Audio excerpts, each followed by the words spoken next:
Going into this World Cup, there's always pressure and expectation on what we call the gold standard around here, but this is a question mark I don't think we've seen at any point in Brazil's transition. The worst generation is what the question marks that's over their head right now, led by the Don, of course, which you know so well, and Carlo Ancelotti. But the bigger question marks around the squad selection, everything else that's going to dive in. Of course, Matteo, JD here too. I was having a little bit of fun with this, right? We saw Uzi. We saw Uzi in the last segment give Morocco their flowers. I think we can also refer to Brazil as someone that's been given their flowers over time. But we can ask ourselves a few question marks over this one. So the initial point, is this the worst generation that Brazil had produced in terms of going into a major tournament like this? Yeah, it's up there, and the fans feel the same. And I think a lot of it has to do with the CONMEBOL World Cup qualifiers, which are notoriously grueling, but one in which Brazil historically has always breezed through. You could pretty much always look at the CONMEBOL standings of the World Cup qualifiers and see Brazil and Argentina, but most notably Brazil at the top, the greatest footballing nation on the international scene. They finished 5th in CONMEBOL. They got 25 points. The teams that they lost to, the way in which they lost, they got a clean house administratively, Dorival out the door, and they knew no more Brazilian managers. We're going to try something new.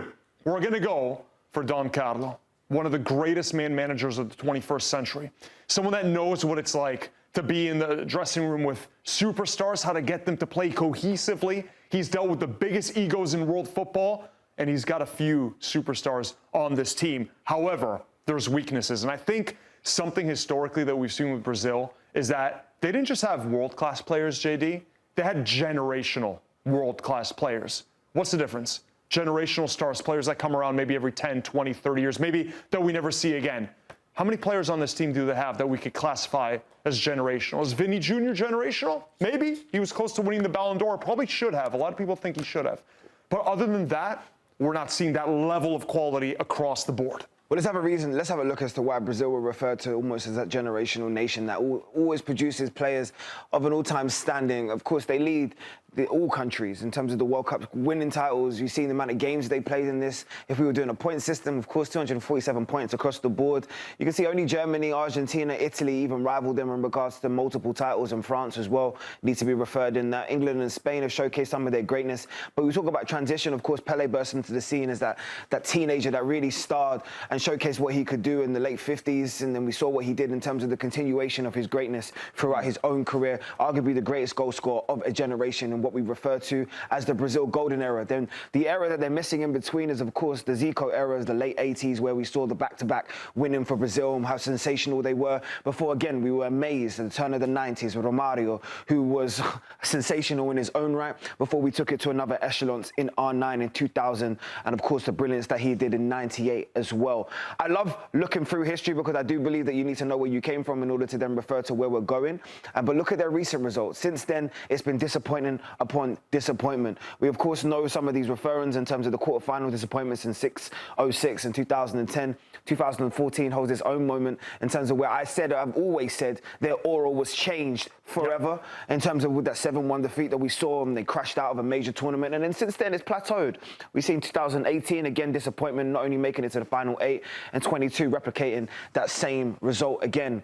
So the question leaves at this point is, can we go one step further? Let's do smaller steps first. We already know that they're the gold standard. They held the 5 stars across their chest.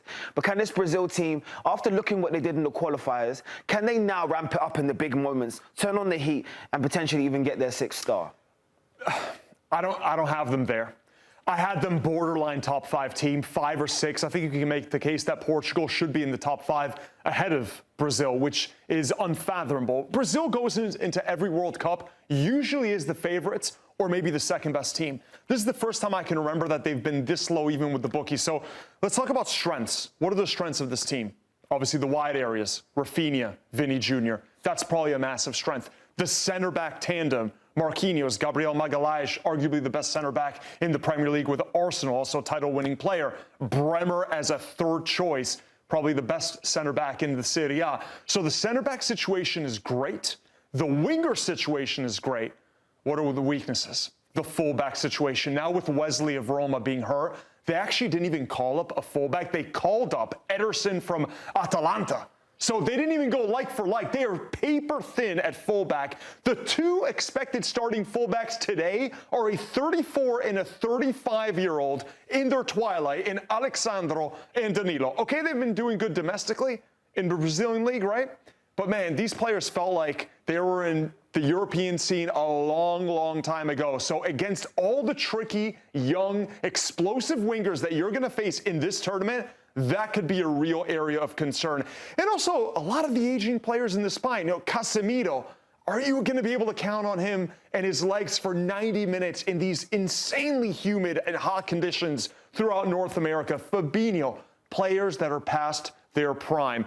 And the striker position I'm going to leave till last. The striker position is an interesting one. Neymar, we don't really classify as a striker. Is he there more for the vibes, for the aura, for the reminder of Jogo Bonito? Maybe. He's not even fully healthy now. But in terms of the most prolific striker, to think that it's Igor Thiago, when you look at the past and you've seen Ronaldo, Adriano, you've seen players of truly a different ilk. There's Ryan, teenager from Bournemouth, who I think is one that could potentially explode if he's given the minutes. But I'd say that right now, fullback position and the striker position, areas of concern. It seems like Vinicius Jr of Manchester United is going to start today. The wingers and center backs, though, I think is the great hope. They can still provide a little bit of that magic, but we need Vini Jr to show off his domestic form with Real Madrid that we've seen in the past at the international stage, JD. So this might be his first opportunity to turn around and do a sofa score thing with me. So do we have a bit of fun with him? Do we go a bit back and forth? I think we do. How we do it is unfiltered. I don't hold back and I turn around and question mark anything that you say. So when you look at Vini, you look at the form, you look at the greatness that he's produced in a Real Madrid shirt and also when he steps up for Brazil. Why do you have your question marks? What is it about that Vini Jr that you don't believe he's going to step up in the big moments? Especially now knowing his relationship long-standing with Carlo Ancelotti and how he can get the best out of him. Well, I think that's actually a major reason as to why I think Vini's going to have his best stretch of form with the Brazilian national team.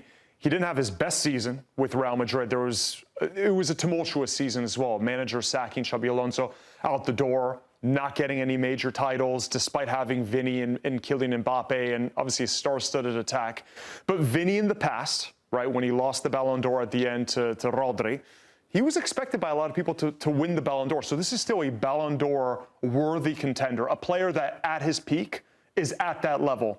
I think Carlo Ancelotti is the right man to get that out of him, because if you've heard what are the positives of Carlo Ancelotti, it's how he's able to tap into the egos, how he's able to tap into the superstars behind the scenes, create a nice vibe in the dressing room. You're all about the vibes, and I know you're going to appreciate what Don Carlo is going to bring behind the scenes. So I think with Carlo Ancelotti, he'll know exactly how to push his buttons, how to get him on the same page with everyone else. And I think we'll see the best version of Brazil that we've seen in quite some time. I see everybody giving Carlo Ancelotti the flowers that he rightfully deserves, but we're talking about flowers at club football. International football is a completely different... That's true. It's a completely different energy. It's a completely different, I would say, mechanism in terms of your management and how you're going to deal with these players and everything else that goes into it. Yep. Now, if there was one person that we shouldn't question, it is the Don. But I'll ask you this question. Can he restore Brazil back to greatness? Because I'm hearing a lot of you talk about how you're expecting them to crash out or maybe not achieve what they've achieved in the past, comparing players that are now have been considered as legends and seeing that this current crop isn't quite there. Those are his statements, not mine. But I want to know how you feel as about where you see this team featuring this year. I don't see them going past the semifinal. Oh, and if you look at, this is what, from our boys at SofaScore, they have it at 25%, so they're not even very bullish on this. And JD, how many teams do you think are better than Brazil? Do you have 5 teams better than them individually? If you're asking me on paper, just on paper, I would always turn around and say to you, I think there's at least 5 or 6 teams that's better than Brazil in this tournament. So maybe you're going to Germany in there. However, I will always say to you, when you talk about Brazil, they require a different level of, I would say, recognition when you come to these major tournaments. It's almost as if why you never bet against certain people. You know what they always say about the Yankees, or they always turn around and talk about with the Golden State Warriors, or they talk about with the Chicago. There's certain teams that you just because I'm American. You got to bring the American. There's certain teams that you just never bet against, and Brazil is always going to be one of those teams in major tournaments because of their history, because of what it means to the people, and also what they've recognized within themselves that I just would never bet against. But JD, also, if they can get Vini and Rafinha playing at the best level, Rafinha with how prolific he's been since he made his move to Barcelona, how do you can't double team everyone. If you can get those guys on the same page playing their best football, and behind you have Paquetá, who's got nice technique on the ball, the fullbacks, we're used to the flying fullbacks forward. Again, I think that's the main weakness, but they're really relying on those 2 wingers because Vinicius Jr, Who knows, right? Not really someone of the level of what we've seen in the past. Still a very good player, but we're talking about generational superstars normally in that number 9 position. They really need Vini and Rafinha to play at their very best. If they have a chance to, I think, even get to the semifinals, which right now seems a bit of a long shot. I think we have to look at this Brazil team. I think our recognition, our appreciation for them in the past allows us to put this quote up. Is this the worst generation? But when we're talking about the worst generation, we're still considering whether or not they're actually, top 10? Top 8 in the world and everything else that goes with it. What I love about this is even the people are saying it. He needs to step up, and this is a great opportunity for him to do so against Hakimi. Do you see that being the key battle? Is that the back and forth? Oh, absolutely. I mean, one of the best right backs in the world against Vini. He'll get help, by the way. Where do you see Vini? I don't really think like you see Vini very high, do you? Huh? I don't think you see Vini very high in the echelons of world football. I just said he could have easily won the Ballon d'Or. Okay, I'm just making sure. No, I mean, is there higher praise than that? He didn't have his best season with Real Madrid. We can agree on that.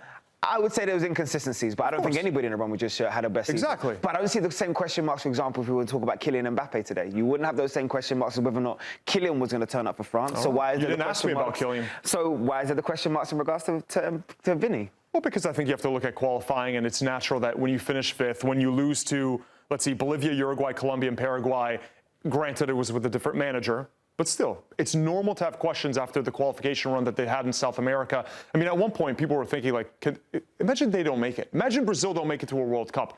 And CONMEBOL is the most tricky one. Yeah. But I think it is fair to bring up those questions about individuals, about the entire team. But I also feel like Carlo Ancelotti coming there can patch a lot of those things compared to Dorival. You talk about players that have picked up form in 2026 or haven't picked up form. Endrick is one that's had an upturn. Yeah. Obviously, his inclusion was really good. Do you see this being a breakout for him, especially now he gets an opportunity to be the starting striker? I would love it to, especially getting more time in Liga. I would absolutely love him to be the guy, but I think the striker position is Igor Thiago going to get many minutes? Granted, scoring 22 goals that he scored at Brentford.